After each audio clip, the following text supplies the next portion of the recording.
La Banque mondiale a dressé le diagnostic de l'économie gabonaise en 12 points essentiels.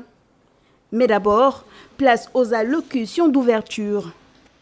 L'analyse de la richesse d'un pays constitue un outil précieux pour les décideurs en leur offrant une vision plus complète de la santé économique, de la capacité de l'économie à contribuer des richesses à long terme et de son potentiel de soutenir un développement durable et inclusif. Et il faut, s'il y a des éléments critiques, les apporter le plus tôt possible. Il ne faut pas attendre, après passer derrière le ministre et puis dire oui, mais monsieur le ministre, oui, bon, peut-être qu'on ne s'est pas bien compris. Pourquoi c'est mal de ne pas réagir, de ne pas être critique, c'est très mal, parce que ça donne une illusion de ce qu'on appelle un faux consensus. Évitons les faux consensus. Le ton ainsi donné, place à la découverte du contenu explicite du rapport, dont l'économie nous est faite ici par Eric Jiang.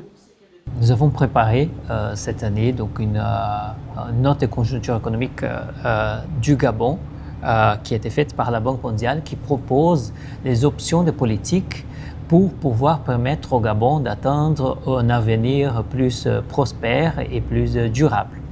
Donc, parmi ces politiques, il y a des mesures pour viser à améliorer la gouvernance, la gestion des finances publiques, aussi des mesures pour permettre d'atteindre une trajectoire budgétaire qui soit viable, mais tout en protégeant l'économie, surtout tout en protégeant les plus vulnérables.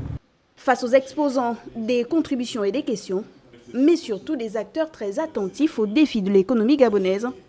En termes de perspective, il est indiqué que le Gabon devrait connaître une croissance économique d'environ 2,4% entre 2025 et 2027. Mais ces perspectives sont vulnérables aux fortes incertitudes au niveau mondial, y compris des risques de restrictions commerciales, de tensions géopolitiques et de fluctuations des prix du pétrole.